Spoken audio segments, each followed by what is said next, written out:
Boa noite. Eu me chamo Leolina Franklin de Oliveira. Eu, juntamente com o professor Leandro, vou ser uma das orientadoras em relação a esse curso de formação de agente de combate a endemias de vocês. Inicialmente, quero parabenizar a todos, né? Passar no concurso não é fácil. A gente sabe, a gente que já fez outros concursos por aí, sabe que realmente tem que se dedicar. Então, meus parabéns, né? Vocês são vitoriosos. Eu sou médica atualmente, coordenadora do serviço de medicina de um hospital aqui na minha cidade, Lavras da Mangabeira. E sou médica também do programa Mais Médico em uma cidade vizinha chamada Várzea Alegre, também aqui no Ceará. E anteriormente eu fui enfermeira por 16 anos e professora de matemática, né? Eu não sou daqui, eu sou de uma cidade chamada Crato, que é vizinho a Juazeiro do Norte, que vocês já devem ter escutado falar, que é a famosa terra do Padre Cícero. Eu sou dessaquela região do Cariri. Estou morando aqui nessa cidade há 16 anos, desde quando eu tive a minha formatura de enfermeira. E eu trabalho no mesmo hospital, agora vão fazer 18 anos, né? E atualmente eu estou exercendo essa função. Sou especialista em obstetrícia como enfermeira e administração hospitalar como médica, tá bom? Mas assim, minha grande paixão mesmo é realmente lecionar. Só não sou educadora fielmente de dedicação exclusiva, porque o salário a gente sabe que não é tão bom. Quem aí é educador, tem alguma formação na educação, sabe que infelizmente os educadores não são muito bem remunerados, né? Então, por isso a opção em seguir outra carreira. E também porque a gente não deve ser limitado, né? Acho que nós estamos aqui no mundo para voar e para seguir sonhos. Querer sempre mais, sem se limitar, tendo honra, sendo honesto, né? Que nem diria meu pai, a gente pode tudo.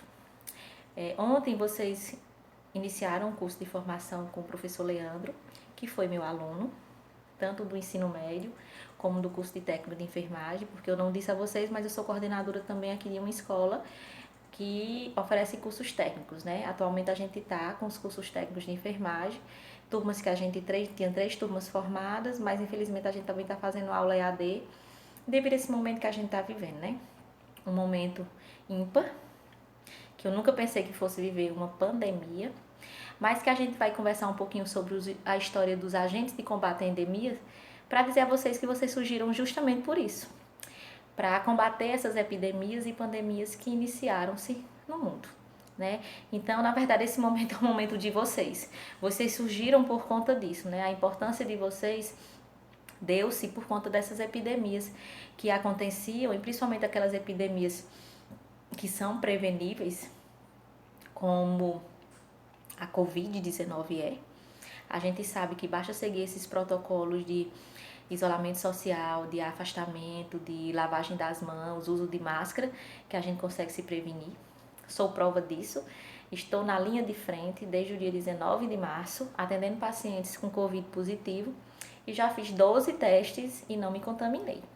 Então, assim, uso da touquinha. Tô sem touquinha agora, gente, porque eu tô no hospital, viu? Tô sem touquinha agora porque meu cabelo tá molhado. Mas uso de touquinha, ó, tá aqui minha touquinha. Uso de máscara, tá aqui minha máscara. Sem anéis, né? Unhas curtas. Então, a lavagem das mãos corretas, o uso de álcool em gel, o distanciamento, tudo isso faz parte da prevenção, que é o que vocês trabalham mais, os agentes, tanto os agentes comunitários de saúde, que a gente terminou essa semana passada as aulas dele, como os agentes de combate à endemia, são aqueles profissionais que estão ali para o quê? Ensinar a população como se prevenir, né? Como se prevenir de doenças e promover saúde, né? Que é a ideia-chave, é a base que vocês têm que seguir. Promover saúde e prevenir doenças. Então hoje a gente vai falar um pouquinho sobre a história dos ACS, como é que vocês surgiram, né? Como essa categoria de vocês tão importante surgiu, como eu já disse anteriormente, surgiu por conta dessas epidemias. Então, a importância de vocês é a respeito, vai lá desde o Brasil colônia. Então, vocês são uma profissão bem antiga, né? Uma profissão dos primórdios. Surgiram até primeiro do que os agentes comunitários de saúde. vocês tinham outros nomes. Eu acho que quem for mais ou menos ali do final da década de 70 para o início da década de 80, como eu sou, vai lembrar daquele pessoal tudo de cinza entrando nas casas, né? Que era o pessoal da Sucam, depois o pessoal da Funasa. E pelo menos eu me lembro, quando criança, deles indo até nossas casas, corrigindo as caixas d'água, procurando, eu morei em casa de taipa, então procurando foco de barbeiro, todas essas coisas, né? Então, vocês são muito importantes, tá bom? Então, a gente vai falar um pouquinho sobre a história dos ACS. Eu espero que ao longo do curso vocês se descubram pessoas que realmente querem essa profissão, que vão se dedicar, e aqueles que não se encontrarem, né? Que quando terminar esse curso, isso não é a minha, não é isso que eu sonhei, não é isso que eu quero pra minha vida, que vocês estão aptos a voar. Já disse a vocês que nós não temos que ser limitados. E não precisamos ter só uma função, só uma profissão, né? Nós somos seres pensantes, temos nosso cérebro e Deus nos deu os nossos talentos. Então, basta a gente descobrir qual é o talento que nós temos e seguir adiante. Eu sei que meu talento é lecionar e estudar, porque eu sou apaixonada pelo estudo, adoro aprender coisas novas. E a gente sabe que quem está na área da saúde, né, tem que gostar de estudar, porque todo dia tem uma coisa nova. Há um mês atrás, eu estudei que o Covid poderia transmitir até 14 dias. Tiveram novos estudos e agora a gente já sabe que a transmissão é até 8 dias após o início dos sintomas. Hoje a gente já dá alta ao paciente com 10 dias de sintomas. Se for um paciente assintomático, caso leve ou moderado. Paciente grave, que precisou de internação, são 20 dias. Então tudo muda, né? A gente sabe que os testes rápidos não são fidedignos. A gente sabe que nem todo mundo vai ficar imune. Na verdade, ninguém sabe nem se vai ter imunidade permanente, né? Eles ainda estão esperando um tempo para testar as pessoas que já tiveram e produziram anticorpos e permanecem com esse corpo. Mas a gente já sabe que tem gente que pegou a doença e não produziu anticorpos, não ficou imune. Como tem outras pessoas, que eu acredito que eu faça parte do grupo, que já entrou em contato com o vírus e não desenvolveu a doença, igual uma gripe. Tem muita gente que até convive em ambiente familiar com pessoas que estão gripadas, né? E não pegam, porque temos uma imunidade boa, ok. É isso? Então, assim, tem muito o que se saber. Então, quem faz saúde, quem quer ser profissional de saúde, tem que gostar de estudar. É a primeira lição que eu quero dar pra vocês, tá bom? Se estão aqui, querem realmente ser ACS, fiquem já sabendo que todo dia, toda semana, todo mês vai ter uma coisa nova que vocês vão ter que aprender, para que vocês possam orientar bem a população, tá bom? Sempre que vocês forem aprender algo novo, procurem embasamento científico para dar a informação correta. Não que a sabedoria popular não seja válida, pelo contrário. A gente sempre tem que tentar aliar a sabedoria popular com o conhecimento científico. Mas toda aquela informação que vocês derem, procurem sempre um embasamento, para não ficar no achismo, para não ficar aquilo que eu li no Google.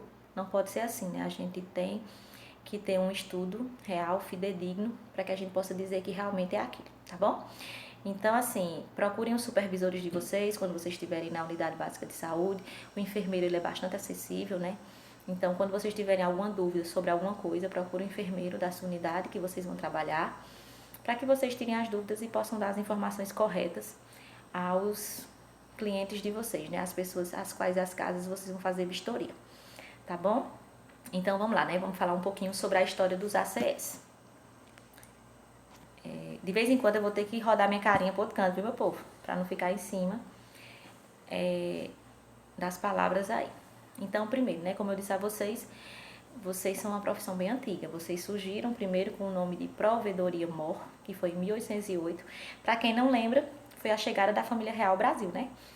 Foi quando o Brasil já colônia, a família real veio morar no Brasil. Então, essas pessoas, né, os provedores mors, o que é que eles faziam?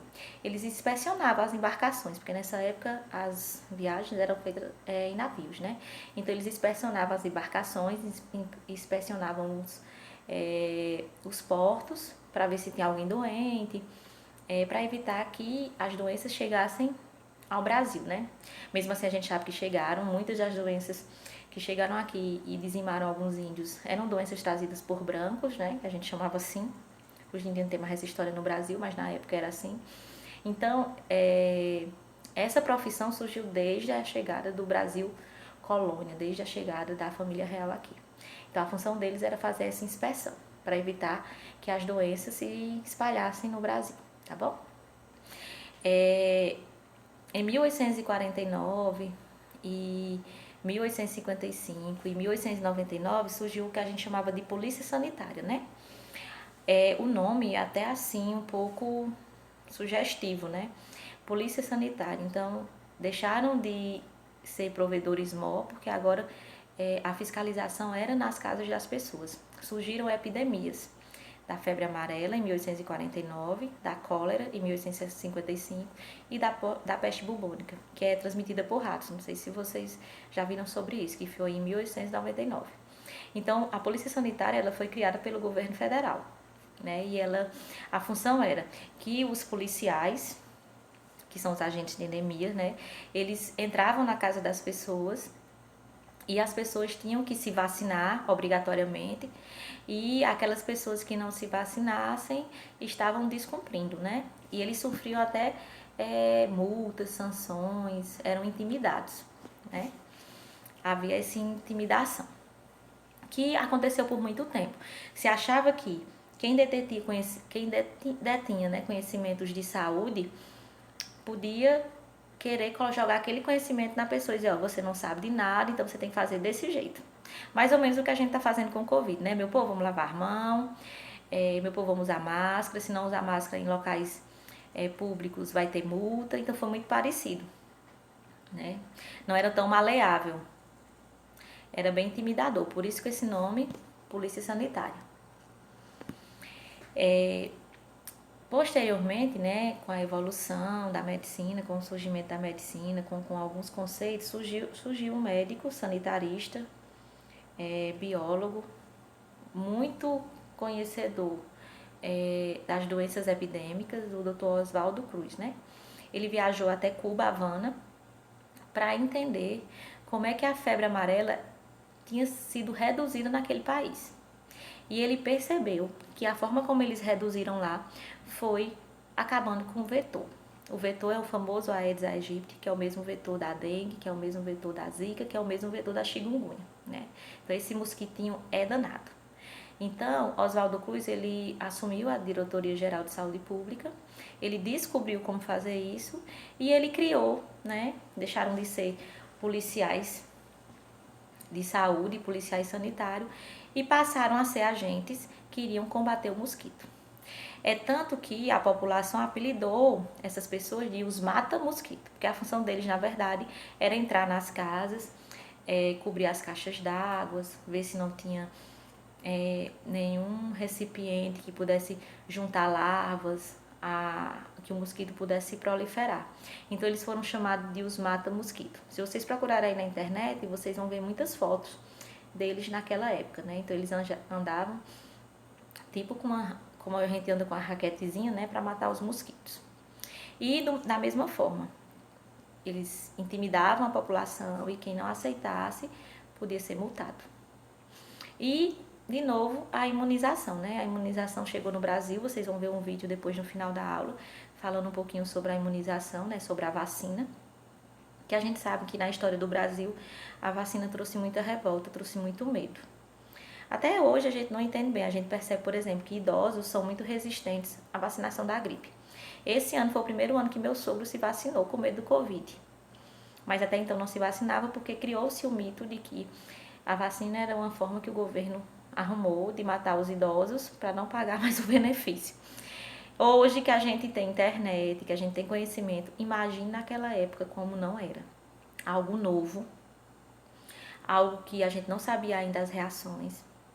E a gente sabe que algumas vacinas causam a reação, né? Dão uma febre, deixam uma pessoa meio molinha. Quem é pai e mãe aí sabe que quando seu filho se vacinou, quando nada dá pentavalente, como a criança não fica irritada, chorosa, com a perninha doendo, dá febre. Então imagina naquela época, meu povo, como não era difícil para aquele povo que não tinha conhecimento de nada, né? Tinha que aceitar e pronto, onde ninguém tentou persuadir, não foi feita campanha, só tinha que ser vacinado e pronto. Quem se recusava tinha que ir para um ambiente para ficar em observação médica, para ver se não desenvolvia nenhum sintoma, e tinha que pagar por isso. Então, realmente, aquelas pessoas que eram mais carentes que não aceitaram a vacina não tinham condições de arcar com isso, né? Então, foi um momento bem ruim da saúde, a forma como se foi abordar as pessoas. E vocês fizeram parte disso, né? Os agentes de combate a endemias foram essas pessoas que adentraram as casas e diziam às pessoas que elas tinham que se vacinar. São as que olhavam as caixas d'água, intimidavam, aplicavam multa. Muito parecido com o que a gente está vivendo agora, né? De ter multa quando não se usa máscara.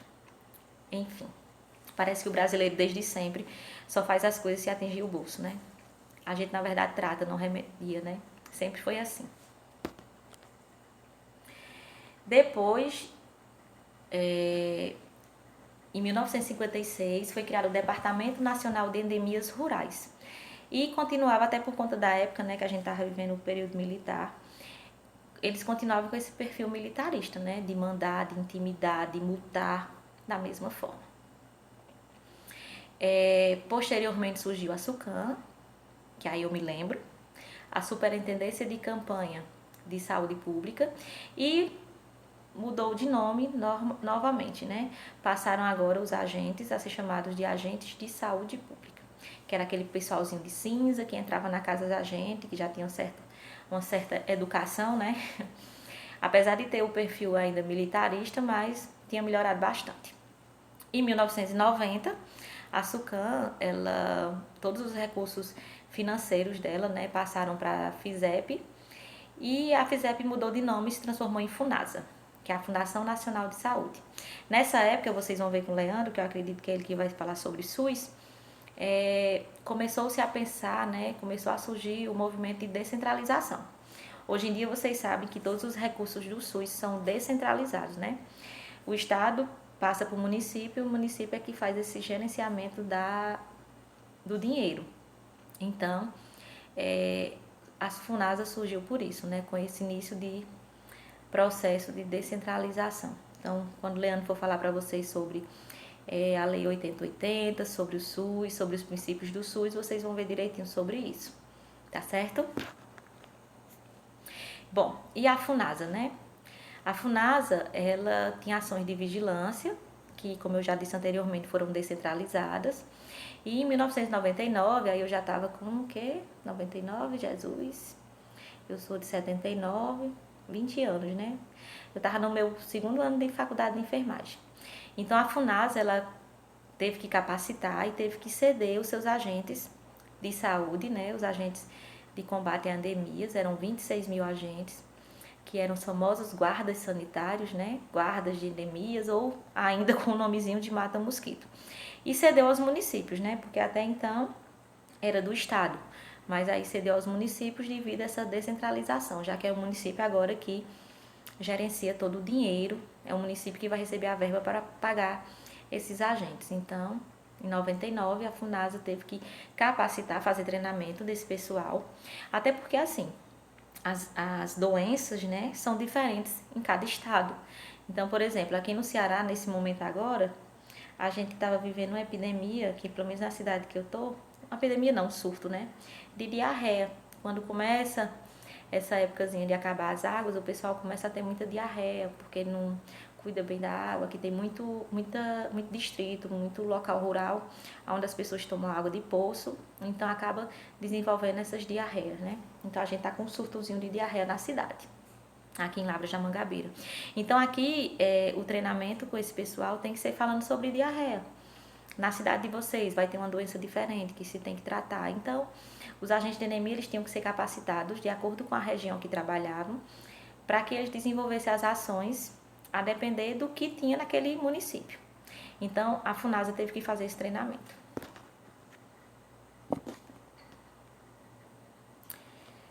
Eita, meu povo, que essa minha cabecinha eu vou ter que ficar rodando, viu? Não deu certo. Pra cá. Então, vamos lá. Então, os agentes de combate a uma doença. Então, como eu falei, eles foram treinados, né? Só que assim, como eu disse, o treinamento era para determinada doença que tinha naquele município. Então, eles não tinham uma formação ampla, como vocês vão ter. A gente vai falar de várias doenças aqui durante o curso. Então, não tinha essa formação ampla. A formação era voltada para tal doença. Então, a formação era basicamente instrumental, ou seja, não tinha base científica, né? E os conteúdos eram de formação mais ampla, era um negócio mais superficial, vamos dizer assim, não era tão profundo. E era sempre voltado para uma determinada doença. Então tinha assim, o agente de combate à febre amarela que vai para o norte, o agente de combate à dengue que vai para o nordeste, o agente de combate à cólera que vai para o sul, e assim por diante, entendeu? Então, a formação estava absolutamente restrita ao conteúdo técnico para o controle daquela determinada doença, de modo que eram feitos treinamentos de curta duração, respaldados por guias ou cartilhas elaboradas dentro da própria FUNASA. Então, o treinamento era voltado para determinada doença. Então, por isso que eles eram conhecidos de agente de tal doença, tá bom? Não tinham esse conhecimento tão mais amplo. Como hoje em dia a gente sabe que os agentes de anemia têm um conhecimento bem maior, né? Então, eles cuidam de várias patologias, eles orientam as pessoas em relação a várias patologias. Hoje em dia não é só mais a dengue. Aqui no Nordeste nem tem febre amarela, né? Casos, mas seria mais no Norte. Mas em relação ao cuidado com as águas, porque a gente tem muitas doenças de vinculação hídrica, como a esquistossomose, como a diarreia, como a hepatite A e aí vai, né? Então são muitas doenças que podem ser provocadas por um má saneamento básico. Então hoje em dia eles têm um conhecimento bem maior, bem mais amplo, mas naquela época eles eram voltados, eram treinados, capacitados bem rápido, só para agir sobre determinada doença.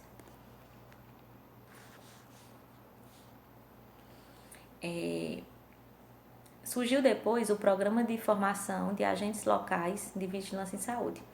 Então, qual era a ideia? Né? A ideia era levar os alunos a realizarem um trabalho de campo nas áreas em que já atuavam, tipo fazer um diagnóstico da área que estavam atuando, né? Ver como é que a população vivia, ver as condições de vida, de saúde, identificar as situações de risco, né?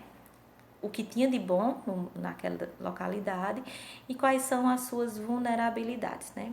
Então é mais ou menos o que a gente vai ver no finalzinho, que é mapeando, né? Mapeando a área de vocês. Então, esse programa de formação é muito importante, porque aí vocês vão mapear a área de vocês e vão identificar quais são as fragilidades, quais são as possíveis doenças que podem se desenvolver e o que é que tem de bom que deve ser enaltecido e ampliado. Então, esse programa de formação local é muito importante, tá bom? E como é o ACE hoje, né? Eu estava falando do ACE lá de 1808, quando surgiu, né, as primeiras epidemias, que as pessoas começaram a se preocupar com as doenças, né? Que eles surgiram por conta da família real, mas vieram e ficaram, né? E são peças fundamentais. Então, o ACE hoje, qual é a função dele? Vistoria de residências, depósitos, terrenos baldios e estabelecimentos comerciais para buscar focos que possam estar provocando doenças, né? Inspeção cuidadosa de caixas d'água, calhas, telhados, aplicação de larvicidas, que eu acho, se eu não me engano, é nossa última aula, de inseticidas. Orientação quanto à prevenção e tratamento de doenças infecciosas, por isso que vocês têm que ter um conhecimento mais amplo, né? Sobre várias doenças, até porque as pessoas vão perguntar a vocês. Podem ter certeza que na entrada de vocês, vocês com certeza farão um treinamento na unidade básica de saúde para saber quais são as vulnerabilidades da área que vocês vão atuar, mas com certeza todo mundo vai falar sobre Covid e vai querer saber como prevenir, quais são os sintomas, o que deve fazer, né? Porque a gente, como profissional de saúde, estamos aqui para orientar essas pessoas. Então, é uma das funções de vocês também. Recenseamento de animais, né? Essas atividades são fundamentais para prevenir e controlar doenças como dengue, doenças de Chagas. Hoje em dia eu acho que a gente não tem mais tanta casa de taipa, né? Não tem tanto foco do barbeiro. A leishmaniose é importante, né? Por isso que tem que ver os animais, os cachorros, os animais domésticos, né? Por isso a vacinação é tão importante, por isso para fazer o testezinho nos animais para ver se não já tem a leishmania, porque é uma doença que pode contaminar o homem e é potencialmente pode matar, né? Quando a gente não trata corretamente, então é uma doença muito ruim.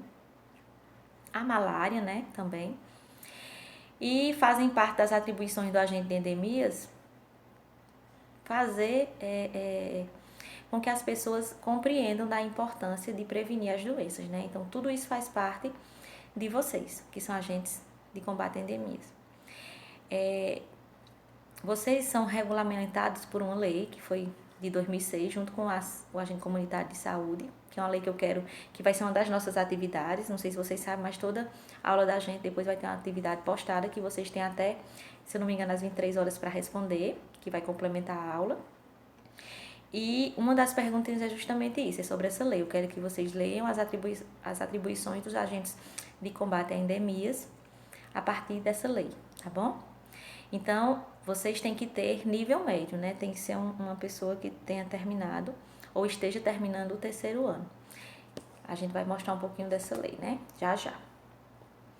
O ACE é um profissional fundamental para o controle de endemias e deve trabalhar de forma integrada às equipes de atenção básica na estratégia de saúde da família, participando das reuniões e trabalhando sempre em parceria com os agentes comunitários de saúde. Vocês têm que ser parceiros dos agentes comunitários, porque assim como eles, vocês fazem visita domiciliar, vocês vão à casa das pessoas. Então, eu dizia na aula para eles que eles são elo de ligação, vocês também. É vocês que nos levam as informações daquela áreazinha que está mais vulnerável, aonde eu posso ter possíveis focos de dengue, aonde tem muita sujeira, não tem saneamento básico, eu posso ter criança com diarreia, criança com hepatite. Então, assim, vocês são que fazem essa visita, não tem a gente como profissional de saúde que está dentro da unidade fazendo consulta, saber disso se vocês não trouxerem essa informação. Então, vocês vão fazer parte do Estratégia de Saúde da Família, de um PSF, junto com os ACS, vocês vão ver isso. Então, vocês trabalham em contato direto com a população. Então, é vocês que vão nos dar essas informações do que está acontecendo na casa das pessoas, em relação à saúde delas. Então, quando vocês nos derem essas informações, a gente vai criar juntamente com vocês, através do trabalho em equipe, né, estratégias para tentar amenizar, promover a saúde e prevenir a doença nas pessoas. Então, vocês são realmente muito importantes, tá bom? A lei a qual eu falava para vocês, essa daí, é a Lei 11.350 de 2006. Vocês vão procurar lá na internet e vão dar uma lidinha sobre as atribuições dos ACS. Né? Lá vocês vão ver que ela regulamenta o trabalho de vocês. Ele fala que os agentes devem, o trabalho dos agentes de endemias, né, deve se dar exclusivamente no âmbito do SUS. Então, não existe agente de combate de endemias particular, filantrópico, não é, eles são do SUS, né? Que a contratação temporária terceirizada não é permitida, a não ser que esteja um surto, né? Esteja um surto endêmico e não dê tempo de fazer processo seletivo para contratar. Então, acaba sendo contratado terceirizado, mas não pode, só se tiver um surto. Então, tem que justificar muito bem isso para o Ministério da Saúde.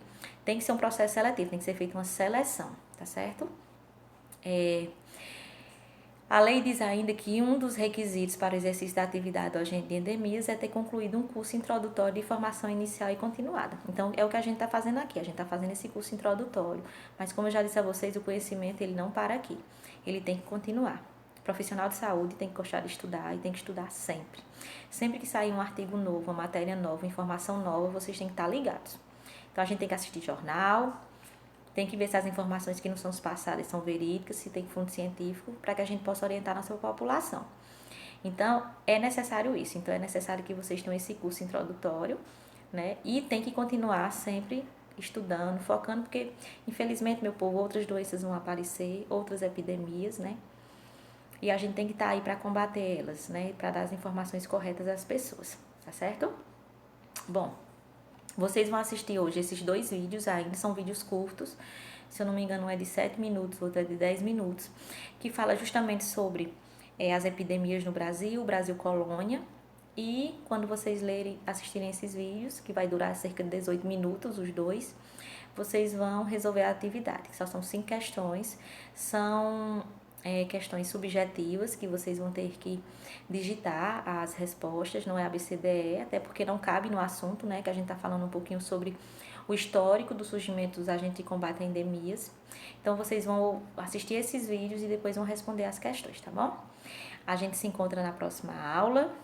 Espero que vocês tenham gostado. Como eu já disse a vocês, eu tenho uma paixão pelo ensino e eu espero que eu possa contribuir um pouco com aquilo que eu sei para vocês, tá bom? As aulas vão ficar melhores. Hoje a gente falou um pouquinho de história. Quem não gosta muito de história deve estar achando muito ruim, né? Mas para que a gente possa pensar no futuro melhor, a gente tem que estar olhando o passado para ver quais foram os erros cometidos, para que a gente possa corrigir. Não tem como a gente seguir para um futuro sem perceber o passado, é importante. Né? Importante perceber o passado, não de forma que ele paralise a gente e a gente diga, não, tem que ficar assim mesmo, não. O passado está aí para nos mostrar onde erramos e onde acertamos. Os acertos para serem reproduzidos e os erros para serem corrigidos, né? Então é para isso que estamos aqui. Então, daí a importância de conhecer um pouquinho sobre a origem dos agentes de combate a endemias, tá bom? Espero que vocês tenham gostado, eu adoro, mas eu gosto muito da interação. Uma pena que nesse momento a gente não pode estar vivenciando isso, né? E até a próxima, viu? Até nosso próximo encontro. Boa noite. Beijos.